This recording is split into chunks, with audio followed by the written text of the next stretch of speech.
At the video. He'll have a look at the video and make a decision whether he wants to lodge a protest. And Bomber Bill was indeed unlucky in the race, so let's just see how he concludes his investigations into what actually happened in the race. After this race at Doomben, we'll endeavour to look through all the runners in the Amy Golden Slipper. But right now, for the Amy Golden Slipper, Bella Spree, Richard. Bella Spree, he is the star out of Victoria. He's unbeaten. He doesn't know how to get beaten yet. They're going to hope that he can maintain his unbeaten run here. Of course, he won the Blue Diamond at his last start narrowly. He was run to a very close thing by Brief Embrace, and Pillaging wasn't far behind as well. But look, this horse just keeps on winning. Wayne Trelaw, the veteran jockey on board, he's been at the top before. He won't get frightened by this. And Bella Spree, well, he's the one they've got to beat. Choisir number 2, Len Beasley for Paul Perry. Well, Choisir has been the one that I've always thought would win the race from a long time back.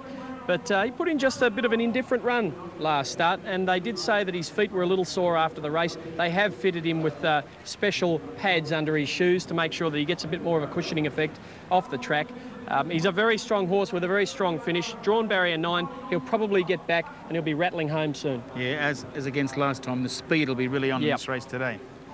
Now, a protest at Moonee Valley, 3rd versus 1st. Okay. So, protest 3rd versus 1st. North Boy protesting against the winner, Toledo. That'll be hard to get. They very rarely get up those 3rd against 1st protests. We'll have to see how that goes. Okay, all right. So now, Snowland on screen there. He is the Gay Waterhouse trained Snowland. Chris Munster ride will jump from an outside gate. I'm expecting to see him go forward. He's a horse that really races forward in his races. At most of his starts, he's done that. I can't see him changing his pattern. He is a strong horse. He does keep going, but he's going to be one of the fancied ones. Darren Beedman on Planchet. Planchet rattled home in the Black Opal Stakes and then backed it up a week later with a strong win in the Pago. That's very, very good form coming into this. He has drawn barrier 13. He will get back and he will run on. Darren Beedman is no stranger to winning big Group 1 races. No. Number 5, which is Yell. There it is now with Rod Quinn aboard. Another one of the John Hawkes runners. Yell ran 2nd in the Todman at his last start to Snowland. Didn't really look like beating Snowland, and at the level weights probably isn't greatly advantaged. Probably the 2nd stringer, I would say, from the John Hawkes stable behind Planchet. I really do think he's capable of surprising now. A lot of people agree with you. Okay, let's move on to Italian Adventure number 6. Well, Italian Adventure, the form here wouldn't suggest that Italian Adventure could trouble the really strong ones, but the Golden Slipper's a funny race, can get funny results, and Darryl McClellan, Digger McClellan will be very excited about getting a good ride in the race. And Victory Vane number 7. Victory Vane, well, here's another one of the strong fancies. She's just been putting it together one after the other, Victory Vane, and the last 3 runs, all wins. Strong win at Rose Hill in the Magic Night, beating Callaway Gal. Can't see Callaway Gal turning the tables on her at this stage. Jumping from the 12 barrier, Danny Beasley to ride. Callaway Gal does have barrier 6. That is going to be an advantage for Callaway Gal, who will race up on the speed. She's been going quite well in Sydney after being dominant in Queensland. I just don't think she's a big enough and strong enough horse to get there. Shane Dye on Fortune, number 9. Well, Fortune almost surprised when she won at Rose Hill back on the 24th of February, and then backed it up with another surprise win in the Riesling Slipper Trial, beating Kidman. Probably the form not quite strong enough. Shane Dye in the saddle, that'll be an advantage, and Barrier 4 will too, but she'd have to lift to beat these. Brief Embrace for Peter Moody and Jim Cassidy. Well, Brief Embrace 2nd in the Blue Diamond Stakes to Bella Spree and only narrowly beaten, but then came to Sydney and was a little disappointing in the Riesling trial. Ran 3rd to Fortune, beaten 1.4 lengths, and I just can't see her lifting to this level either. From the Lee Friedman stable, Dama Danoche. Well, another filly that needs to lift. A strong winner at a last start in Victoria up the straight. Has won her last 3, set a course record at Mornington at 3 starts back. So she is a filly with ability, but she also needs to lift. From barrier 11. Corey Brown will probably ride her midfield. Chuckle number 12, Brian York for Gay. Chuckle, well, he ran well in the Magic Millions, and that was back in January, and he's run 2nd at his last 2 starts since then. 2nd last start in the Brief Embrace to Victory Vane. Victory Vane did hold Chuckle fairly comfortably, so hard to see Chuckle turning the tables on Victory Vane at least. Okay, that's our look at the runners. The Lollies, Whiskey on Ice, and Before Too Long make up the others. Let's quickly go to Wayne Harris for the late mail. Yeah, thanks, Graham. I'm sticking with Troisier. He's a little bit stirred up the other day here in the Pago. As we all know, he did a lot wrong. He's a lot more settled today. Maybe that run just took the bit of a sting out of him. And I think he was a lot fitter in the parade too. So I've got to stick with him, Troisier. He's got them pads under his feet and a little bit of sting out of the ground. I think that'll suit him. They've been getting away from the fence and coming home today, so I think that will suit his style of race. He might even suit a horse like Planchette, but for me, put Troisier on top. Bel Esprit, he looked terrific in the parade. I was a bit worried about him not running for 28 days, but he has had that trial. He looked terrific too in the parade. So he's got barrier 1. He's going to be in it for a long, long way. How good is this horse? We just don't know. We'll be able to tell you after today, I suppose. Victory Vane, very confident support from the stable. Only ever had the 2 runs here at Rosehill for 2 wins. They were in the Silver Slipper and the Magic Night. She's done everything right. She'll end up in a nice spot from that alley. And I'll throw Yell in. I just think he was the better of the John Hawkes 2 runners because he's going to sit up on the speed there somewhere. Real tough customer, this bloke. Wouldn't be at all surprised to see Planche run into the placing. So, but for me, I'll go 2 Troisier, 1 Bel Esprit, 7 Victory Vane, and 5 Yell. Righto, Wayne, thank you. And that grandstand is completely full, completely full. Fabulous crowd here for the Amy Golden Slipper coming up the other side of this break.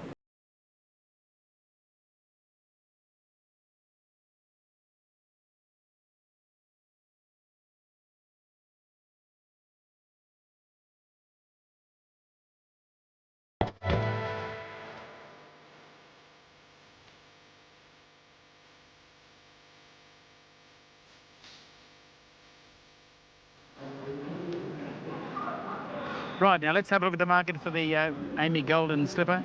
And the full market, Bel Esprit into $5, opened way overs on the New South Wales tab. $5.60 Choisier, wide betting race nonetheless. Snowland 11, go down to Yell $11, $6.70 for Victory Vane, Callaway Girl $11, and Steady too.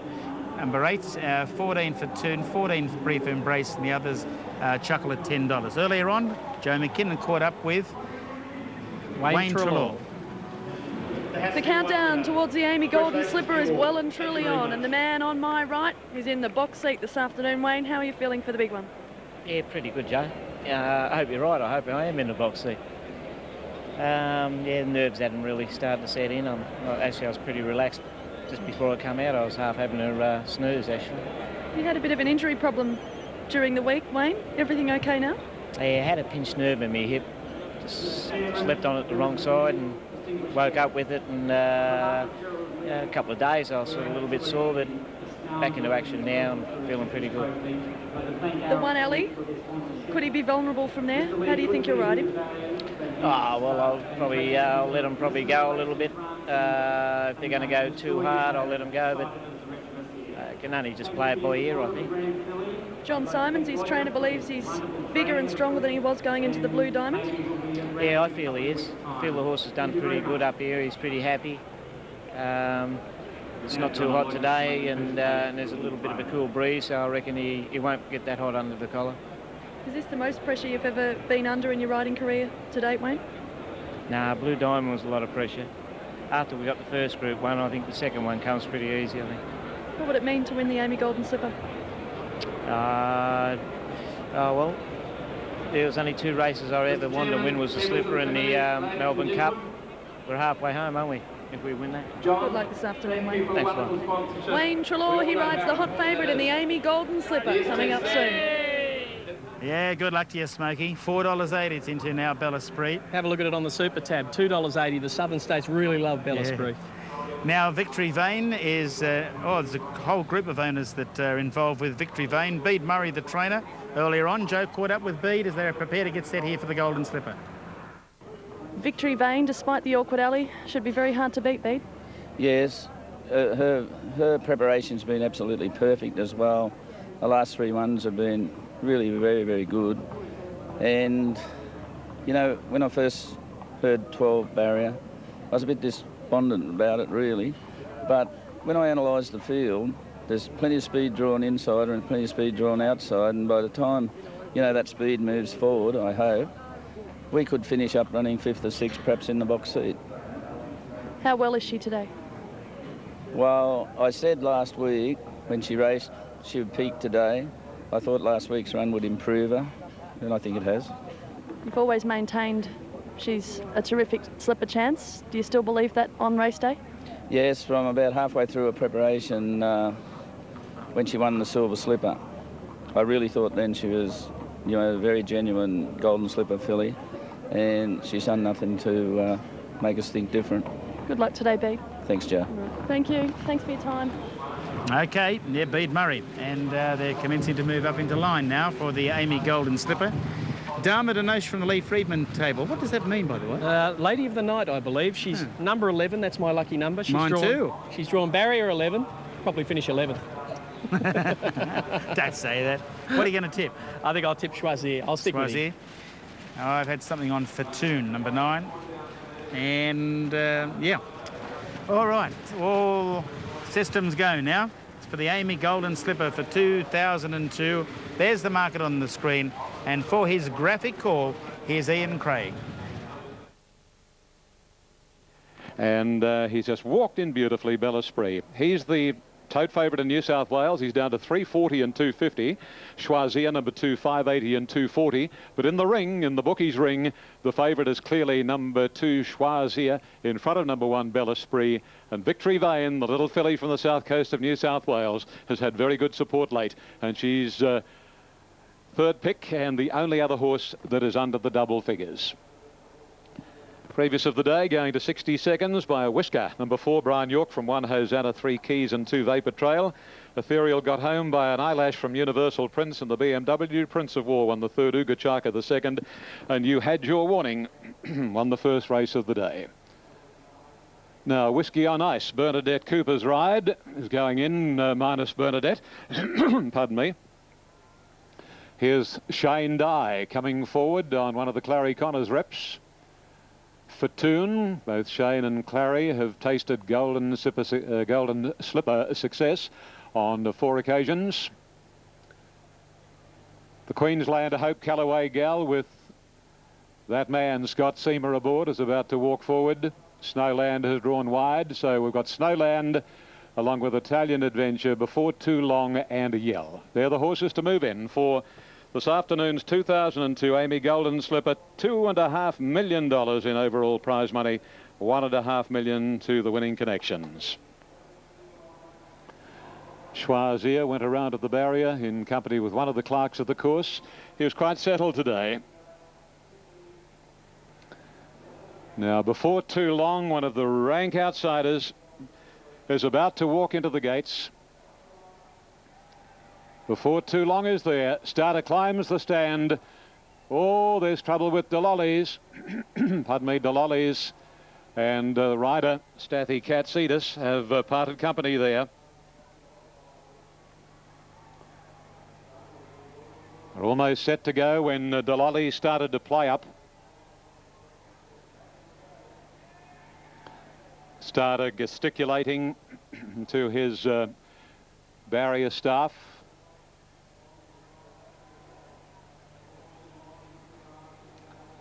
Now there's a chance of a start.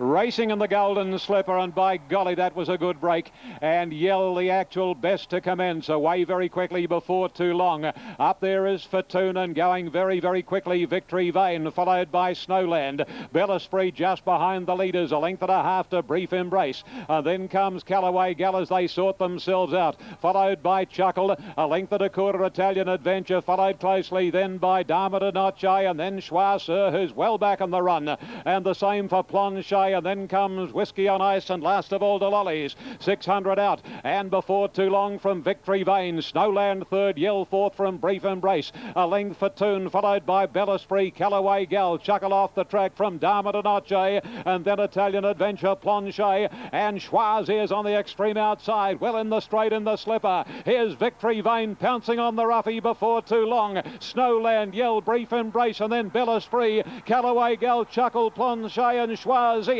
It's Victory Vane, the leader. Callaway Gal. Here's this man, Scott Seamer, on the Queenslander. Callaway Gal. She runs to Victory Vane, and she got there. What a magnificent win to Callaway Gal from Victory Vane, and it's a photo third, Planchet and Choisir. From Bella Spree, Yell, Before Too Long, Brief Embrace, and then came 2 lengths away Dharma Danoche. Fortune, Whiskey on Ice, followed by Snowland, Italian Adventure, Chuckle, and Delollies has finished a distant last. Callaway Gal, Scott Seamer, pouncing on Victory Vane within the shadows of the post. And Callaway Gal has done it. A Queenslander, I can hear Queenslanders cheering from here. She did so well, didn't she? Before she came down to Sydney, she was unbeaten, and then she ran a placing in the Sweet Embrace, a placing in the Magic Night. Her trainer, Brucey Brown, never ever lost faith. He said she will be able to peak on Golden Slipper Day, and superbly ridden by Scott Seamer, Callaway Gal has taken it out. Number 8 is the winner, Callaway Gal. There are no numbers semaphore at the moment. Victory Vane will be, by the way, she's going to pay a dividend of $15 upward. Well, they keep saying that man, Richard, that man.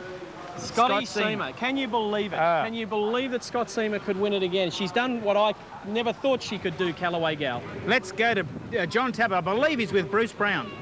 Graham, I can go better than that. I've got Bruce's dad, a very proud and a rather emotional Sid Brown, with me at the moment. The first bloke I saw as they went past the post in the slipper. Sid, Bruce and Callaway Gal have been staying at your place at Warwick Farm. So in your own way, you've had a little bit to do with it the last couple of weeks. Oh, well, it's wonderful to have my son there, but have this filly to come down and do what she's done. I'm so thrilled for him and his wife and the family. Sid, the gloss had gone off her just a little. But I was always confident with the barrier draw and the 3 kilos off her back. And I said to my son, I've had some good champion tours over the years, but I said I've never had one tougher than her around the stable. You know what Group 1 success feels like. You had all those wonderful moments with Triton and Classic Mission and many others. Is this as big a thrill for you as winning with those great horses of yesteryear? Bigger. It's lovely to have a son that's... When he left my place to go up to Brisbane, we never ever thought he'd come back with a Golden Slipper winner. So his mother's upstairs there. I think the tears be running down her eyes too. Yes, she'll be waiting for you to get back up there and share a magical moment, Sid. Congratulations on being the father of the trainer of a Golden Slipper winner. Thanks very much, John. Good on you, Sid. Thanks for talking to us. Now, there's another Brown here somewhere who'll be 10 feet tall, and so he should be. Young Bruce, who has continued to sing the praises of this filly unswervingly over the last 5 or 6 weeks when people were dropping off like flies. Bruce was true to the core to his filly. He knew deep down that she was going to come through on Slipper Day, and she has done that in tradesman-like style. Now, let's have a little wander around the parade yard here. I've got Joe McKinnon with me. Joe, a thrilling slipper and a wonderful climax with this filly who went off the boil in the eyes of many people. Yeah, not her trainer though, Bruce Brown. He always maintained that she was going to be a top chance in the slipper this year, and that was proven today. A brilliant performance. What a freak is Scott Seamer. He's ridden every group race winner today. 2 Group 1s, the Slipper and the BMW. Honestly, the bloke could ride a broomstick and get it to the line first. It's hard to believe that 5 or 6 years ago, he was battling around tracks like Ballina, Lismore, Casino, Mawillumbah, eking out a living, but a long way from winning a Group 1.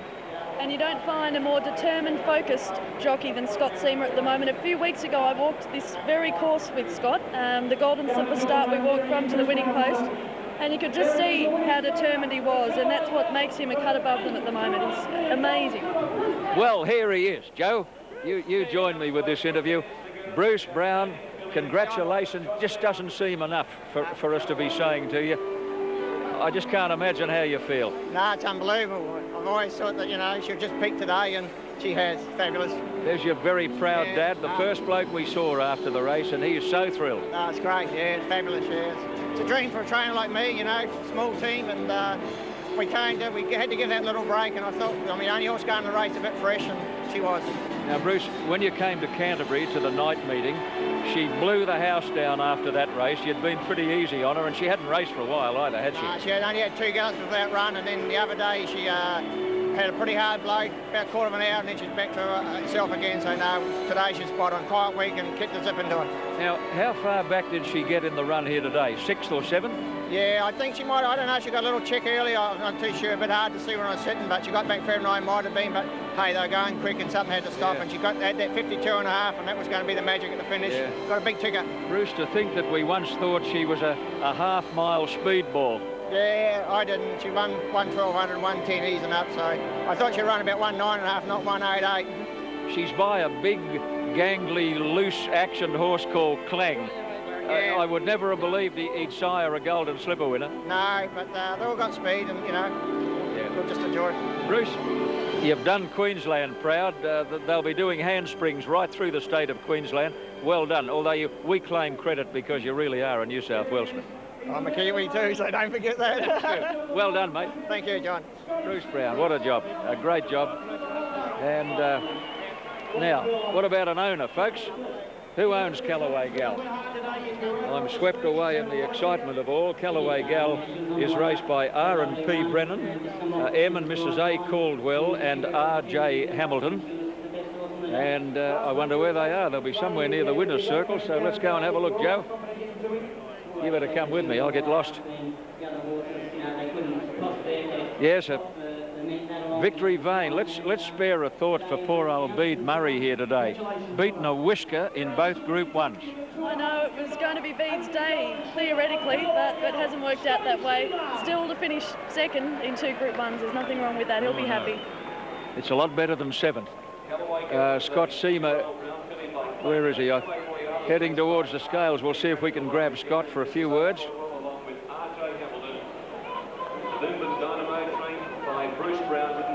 No, Chief Steward Ray Murray has ushered Scott Seamer straight back into the jockey's room. So, on that note, suddenly we have an anti-climax on our hands at Rose Hill. The euphoria slowly dying down. Nobody to talk to. Here we are, all dressed up with a willing microphone, and I can't find another one of the Callaway Gal connections, but our cameraman has been able to find the winning owners, enjoying this magic moment as we go to a break on Sky Racing.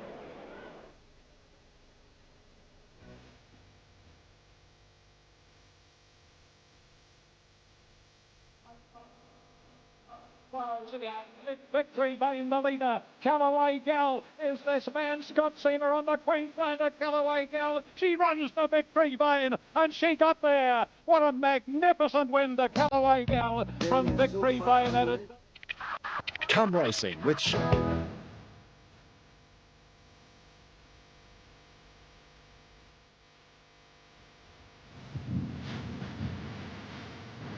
Okay, weight is right after the running of the Golden Slipper. They've broken the race record for the Golden Slipper. Let's go back to John Tapp. Thank you, Graham. I have Bob Brennan with me, a very excited part owner of the champion filly Callaway Gal. Well, Bob, a great day for Callaway Gal, and what a day for Queensland. I think it's a great day for racing in general, to be honest with you. It goes right back to the fact that you get a little filly like her, bred out the back of Kenilworth at Sunshine Coast, at Craigsley. We have in the mother, virtually no cost, a horse that came out and said, I want to gallop. And we knew when she took the 3 kilos on, Bruce Brown had peaked her for today. Those 3 kilo lightest weight with Seamer on her. He came in last week and he said, don't worry, I'll turn it around next week, and he certainly did. Did he say that? He said that, and it's wonderful for racing really in general, but in Queensland it's great.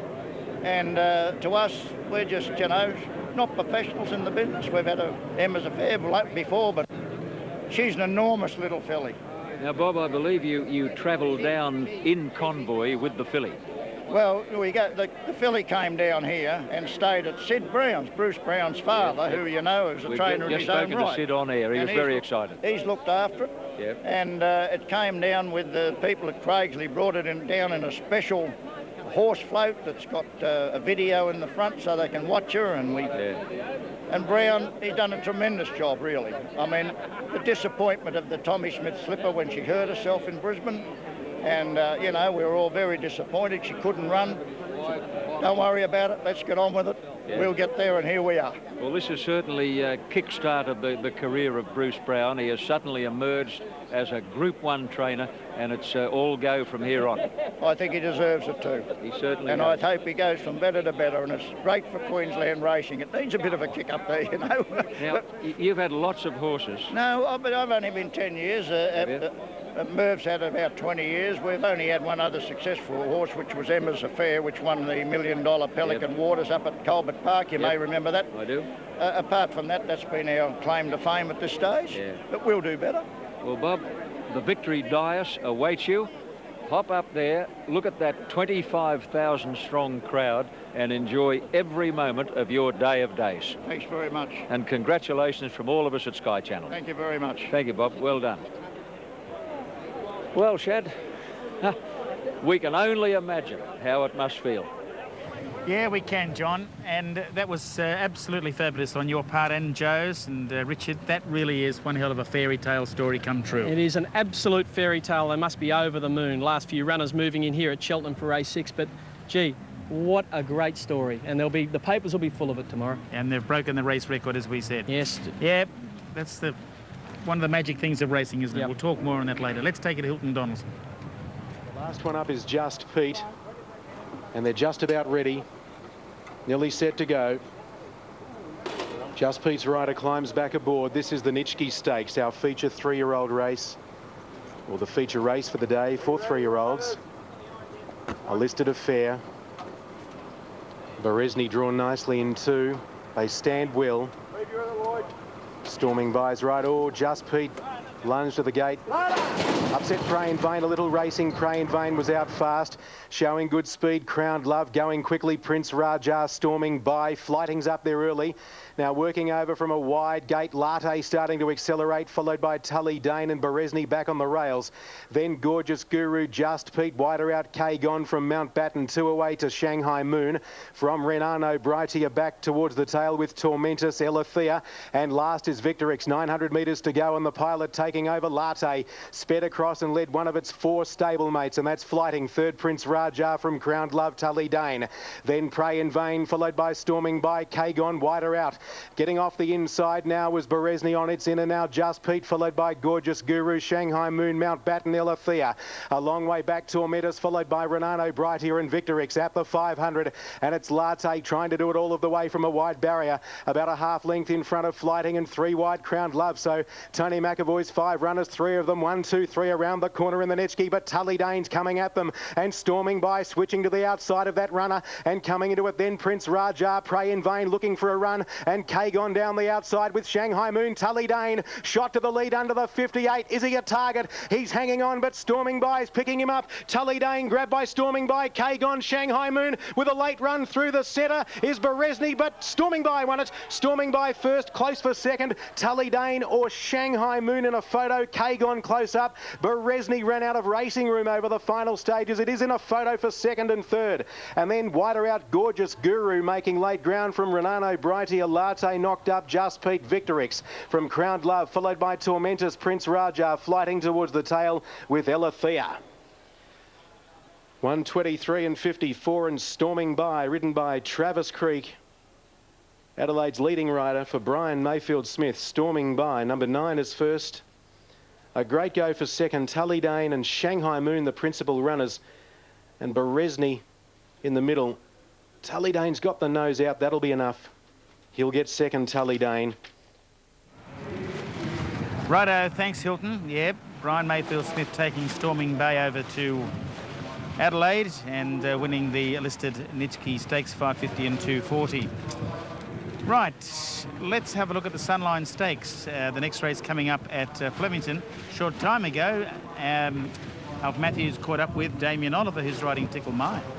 Damien, a lovely pickup ride, Tickle My. Yeah, she looks a good chance, Alf. She won very well the other day.